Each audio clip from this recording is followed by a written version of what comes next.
7h20 sur Europe 1, Dimitri Pavlenko, place à l'édito éco. Bonjour Olivier Babot. Bonjour Dimitri, bonjour Anissa. Bonjour à Olivier. tous. Alors vous nous parlez ce matin Olivier des boomers, la génération née après-guerre et les jeunes accusés d'avoir profité sans se soucier de l'avenir. Vous voulez défendre les boomers? Oui Dimitri, c'était un thème en fait très présent déjà sur les réseaux sociaux, mais depuis les déclarations de François Bayrou, le sujet s'est enflammé.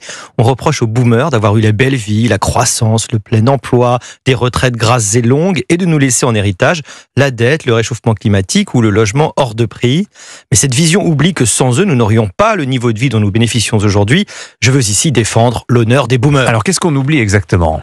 D'abord un fait simple, cette génération a reconstruit le pays. Quand les baby-boomers naissent, la France sort exsangue de la guerre. Tout est à refaire. Ils ont d'ailleurs subi les tickets de rationnement jusqu'en 1949.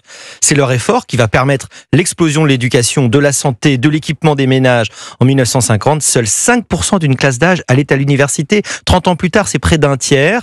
On a aussi les infrastructures, l'accès au confort moderne. Tout ça, c'est leur œuvre. Mais est-ce qu'ils n'ont pas surtout eu de la chance finalement? Ah oui, ils ont profité d'un contexte exceptionnel, mais ils ont aussi pris leurs responsabilités. Ce sont eux qui ont fait ce que notre génération n'arrive pas à faire, des enfants.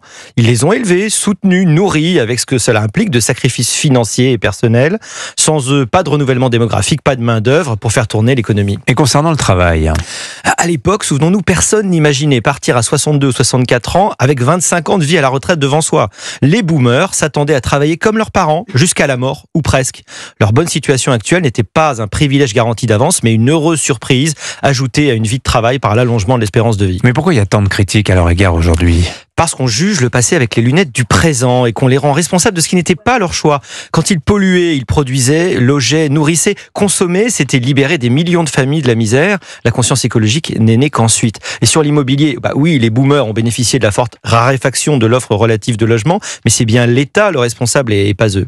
Donc vous dites, arrêtons le procès à la charge des boomers. Exactement. Oui, la condition des jeunes est aujourd'hui objectivement difficile. Oui, les boomers ont eu de la chance, mais ils ont aussi construit à force d'efforts ce dont nous profitons tous avec des conditions de travail que beaucoup refuseraient aujourd'hui. Ils ont soutenu l'effort collectif, investi dans leurs enfants, énormément travaillé. Nous montons tous sur les épaules de nos aînés. Signature Europe 1, Olivier Babot. Merci beaucoup Olivier.